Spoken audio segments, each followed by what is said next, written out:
Oke teman-teman, balik lagi dengan saya Fikri Ridho. Seperti biasa, saya akan bereaction soal sepak bola Indonesia dan juga tanggapan komentar dari netizen soal sepak bola tanah air. Seperti apa tanggapan mereka? Mari kita simak sama-sama. Let's go!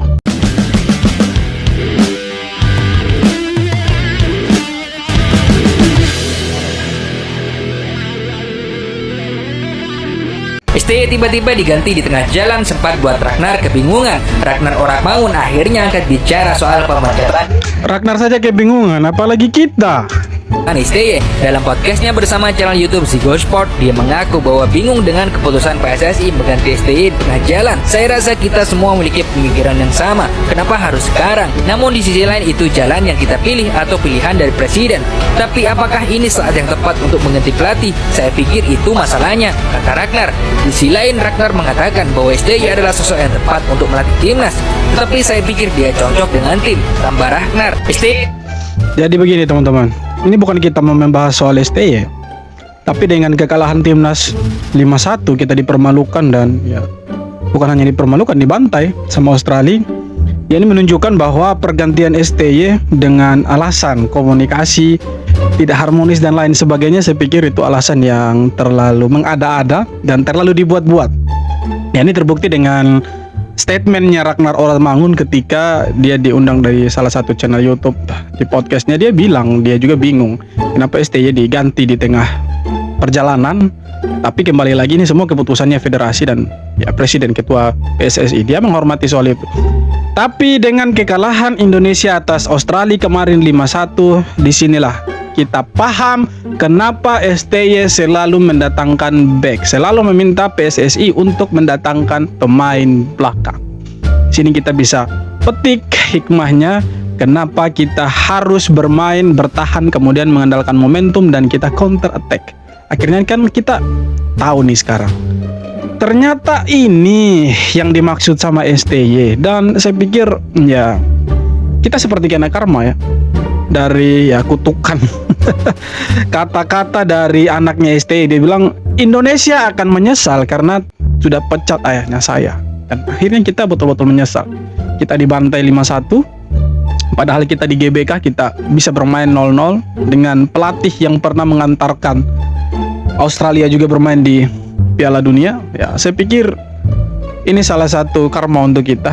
Ya, walaupun ada yang bilang di saya tadi di kolom komentar, dia bilang belum move on dari STY segala macam. Ini bukan masalah move on atau tidaknya, tetapi ketika kita dibantai, tidak ada salahnya ketika kita membandingkan Australia main di GBK dengan anak-anak di zamannya STY dengan Australia main di kandang anak-anak yang sama di bawahnya Patrick Kluivert. Bahkan ada penambahan pemain baru.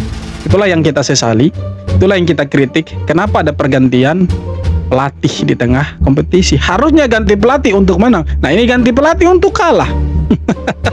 Jangan ada yang komentar bilang kita belum move on. Bukan masalah move on, tetapi strategi yang dipakai itu terlalu berani. Berbeda dengan STY, itulah yang kita bilang ada perbedaan. STY oke, bertahan parkir bis, tapi hasilnya kita lihat lebih bagus daripada Patrick Kluivert. Pemain sudah ada, jangan omong kosong bilang kita harus proses. Tidak ada proses, proses sudah habis di eranya STY. Sekarang kita mau hasil, iya kan? Ganti pelatih kan untuk cari hasil, hasilnya kan harus bagus, iya kan? Karena kan katanya ganti pelatih karena komunikasinya sudah tidak bagus, ruang ganti ada dinamika dan lain sebagainya. Maka datanglah Patrick Kluivert. Apakah Patrick Kluivert ini masalah komunikasi juga? Kan tidak masuk akal, iya kan? Tidak masuk di logika kalau Patrick Kluivert berbicara pakai bahasa Korea, iya kan? Tidak mungkin, pasti dia pakai bahasa Belanda atau bahasa Inggris. Karena kebanyakan pemain-pemain ini kan dari keturunan Belanda juga. Jadi pasti dia akan pakai bahasa Belanda. Apakah masalah komunikasi? Tidak. Jadi kembali lagi, pemecatan STY dengan alasan komunikasi dan ruang ganti tidak harmonis, locker room tidak harmonis, ya, itu terlalu mengada-ada. Nah, sekarang kita petik hasilnya 5-1, 4 sehat 5-1. Selain Australia, Hamdan Hamedan bocorkan pihak-pihak yang menang ketika Indonesia kalah. Kekalahan timnas kemarin tidak hanya membuat Sudah Pak, jangan terlalu kuat-kuat Pak, kesian. Nanti Bapak juga kena imbasnya. Jangan terlalu kuat-kuat. buat Australia yang menang. Menurut Pak Hamdan Hamedan, staf sus Kemenpora mengatakan setidaknya ada 7 pihak yang mendapatkan keuntungan ketika Indonesia kalah. 7 pihak, banyak sekali. Ketujuh pihak itu adalah Agen, agensi dan paket titipannya, bandar dan kroni, ahli omon-omon, media partner, buzzer 700 perak, akun ordal tanpa endorse. Gusti Allah mboten sare. agensi dan paket titipannya, bandar dan kroni, ahli omon-omon, media partner, buzzer 700 perak, dan terakhir akun ordal plus endorse. Story Instagram itu diakhiri dengan caption Gusti Allah amboten sare, yang artinya Allah tidak pernah tidur. Ya, kalau misalkan kita murni untuk sepak bola Indonesia lebih maju ya, pasti kita akan dapat hasilnya. Karena kalau saya lihat salah satu postingan Pak Erick Thohir di media sosialnya dia, ada kata-kata yang diambil dari Al-Quran juga. Kemudian menurut saya Pak Erick Thohir ya merasa seperti ketika timnas kalah dialah orang yang paling diserang. Dan sekali lagi, kenapa dia ya paling diserang oleh netizen, paling dimintai pertanggungjawabannya? Karena yang mengganti pelatih adalah Erick Thohir di saat masyarakat, di saat supporter masih sayang-sayangnya dengan STY. Beda ceritanya kalau Pak Erick Thohir memecat STY kemarin ketika kalah lawan Arab Saudi, atau hasilnya tidak memuaskan lah di kualifikasi Piala Dunia ronde ketiga. Tapi ceritanya ini kan manis dibuat sama STY, ya kan? Oke, tidak hanya STY, ada campur tangan federasi. Ya, harus begitulah. Semua orang harus terlibat lah dalam sepak bola Indonesia, khususnya timnas, kalau timnasnya mau maju. Dan tidak hanya STY, tapi kembali lagi STY punya andil di situ. Nah, kenapa STY dipecat dengan pelatih yang track recordnya tidak lebih bagus daripada STY? Itu yang dipertanyakan orang-orang. Jadi kalau Pak Erick Thohir merasa bahwa dialah orang yang paling disalahkan, dialah orang yang paling terzolimi dan lain sebagainya, tenang Pak, supporter tidak sejahat itu. Kalau Bapak mengikuti apa yang diinginkan supporter, kita tidak hanya sekedar menginginkan Piala Dunia, tapi bagaimana tim ini dibentuk, ya kan? Bagaimana tim sepak bola kita ini dibentuk, timnas ini dibentuk satu kerangka. Oke, betul, Patrick Kluivert tidak merubah kerangka yang ada, tetapi kembali lagi strategi yang dipakai oleh Patrick Kluivert tidak cocok dengan pemain-pemain yang ada. Kenapa sih bilang tidak cocok? Ya kita dibantai kemarin 5-1. Ya, kita dibantai. Kalau strateginya cocok dengan pemain yang ada, ya kita bisa hajar Australia kemarin. Tapi ya ini saja kita punya strategi tidak lebih bagus dari STY.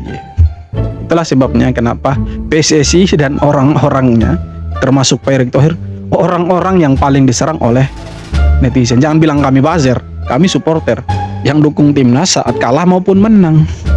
Tidak hanya Pak Erick Thohir yang dukung timnas itu di saat kalah maupun menang. Semua supporter mau kalah, mau menang, mau imbang, kita tetap dukung. Tapi kita juga berhak untuk mengkritik ketika hasil yang kita inginkan tidak sesuai dengan harapannya kita.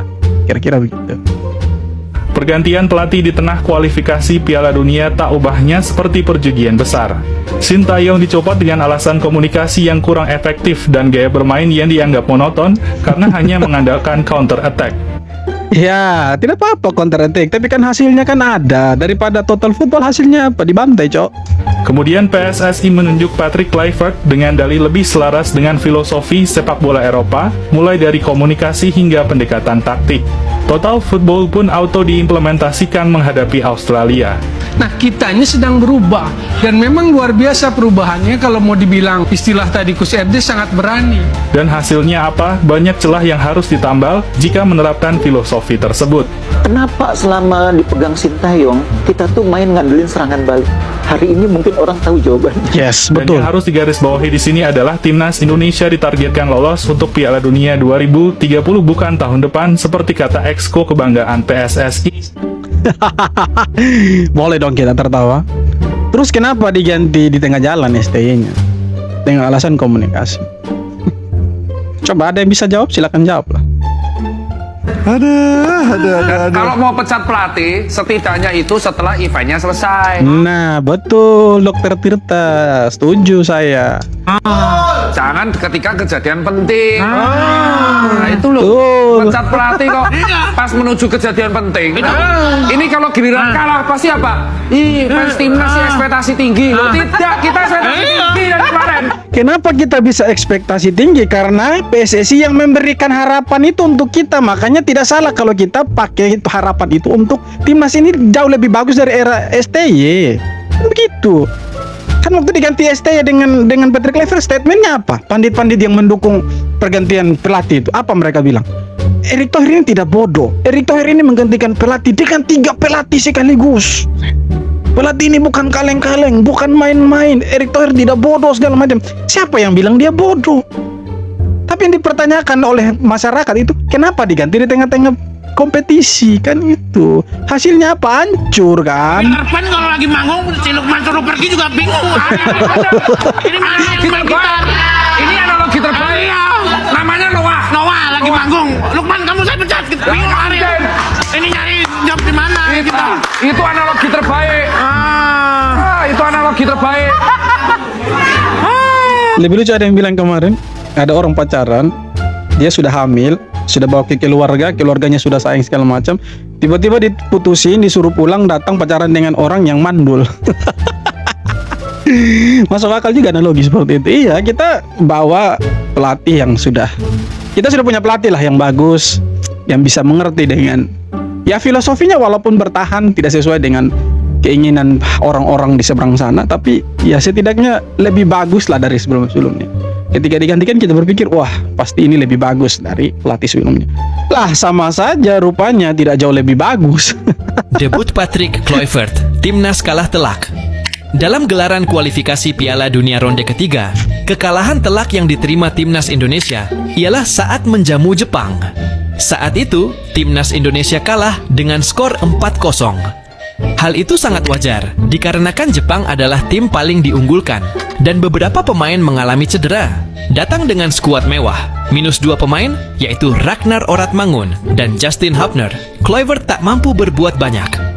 Australia yang terkena badai cedera justru memberikan badai yang nyata untuk anak asuh Patrick Kluivert. Komunikasi lini belakang tidak berjalan baik. Meskipun dari segi penguasaan bola dan akurasi passing, timnas Indonesia lebih unggul dari Australia. Tidak ada gunanya kita unggul akurasi, kita unggul ball possession, kalau ujung-ujungnya kita kena bantai 5-1. Iya kan? Tidak ada gunanya. Kita bukan mau cari statistik, kita mau cari hasilnya. Iya kan? Apakah kita ke Australia jauh-jauh hanya mau kejar statistik, kemudian kita dibantai 5-1? Kan tidak lucu cara-cara seperti itu, iya kan? Tidak lucu kan? Kan kita ke sana apa? Statementnya Patrick Kluivert, kita mencari kemenangan, hasil yang positif. Ya, dengan harapan segala macam kasih kita supporter. Tapi kan ujung-ujungnya apa? Dibantai juga kan? Tidak ada guna statistiknya. Oke, kita unggul di statistik segala macam. Tapi kalau kalah ngapain? Ya kan? Tidak ada gunanya. Hasil yang mengecewakan di sini langsung bikin fans Indonesia murka di media sosial dan muncul tagar Patrick Kluivert. Banyak yang marah, bahkan ada yang bilang kalau pelatih Patrick Kluivert harus segera dipecat. Tapi sebenarnya, apakah itu solusi yang tepat? Patrick Kluivert, pelatih asal Belanda, memang punya pengalaman internasional yang mumpuni. Tapi sejak ditunjuk tahun lalu, hasil yang diraih timnas Indonesia belum memuaskan.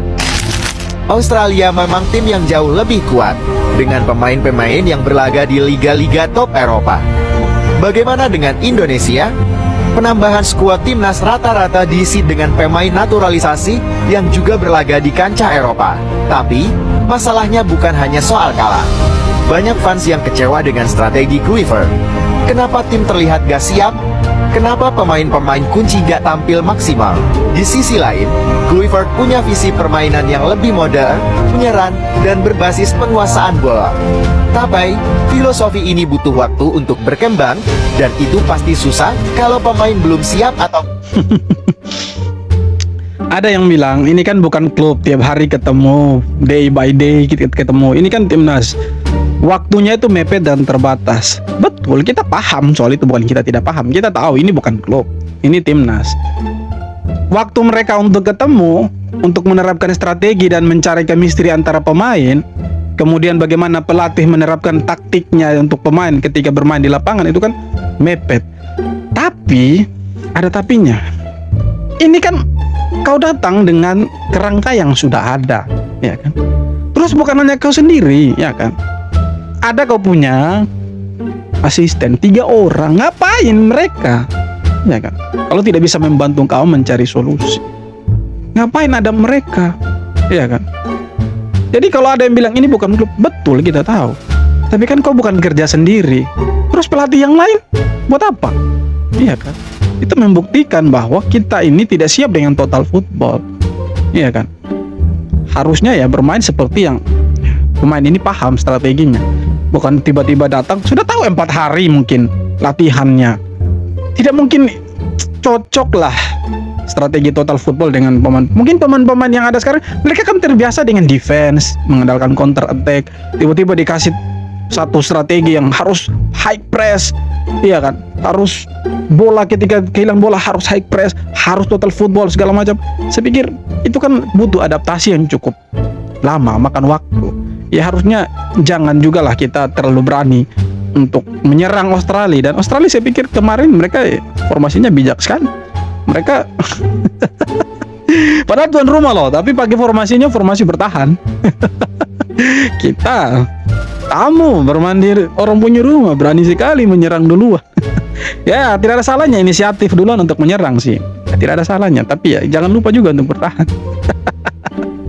Sumpah, Nathan mainnya jelek banget. Levelnya udah berbeda jauh dengan pemain timnas yang lain. Yang pasti bukan karena sering pacaran aja, tapi karena ia tidak pernah dimainkan lagi oleh Swansea City. Udah 6 bulan dia tidak merumput di lapangan. Terakhir dia main di lapangan hanya 2 menit. Hal ini tentu membuat level Nathan jauh menurun. Sejauh pertandingan, Nathan ketika umpan jauh itu nggak nyampe. Ketika umpan dekat, dia malah salah umpan. Banyak banget kesalahan dia di pertandingan melawan Australia ini. Mulai dari salah umpan sampai membuat penalti untuk Australia. Dan agak berani memang untuk seorang pelatih baru dan hanya berlatih 2 hari, yang pasti chemistry-nya itu belum terlalu terbentuk dan langsung menerapkan cara bermain yang menyerang. 10 menit pertama memang Iya betul, 10 menit pertama kita memang menyerang. Cuma pertanyaannya kenapa Nathan dipasang? Karena kita tahu di Swansea dia tidak punya menit bermain.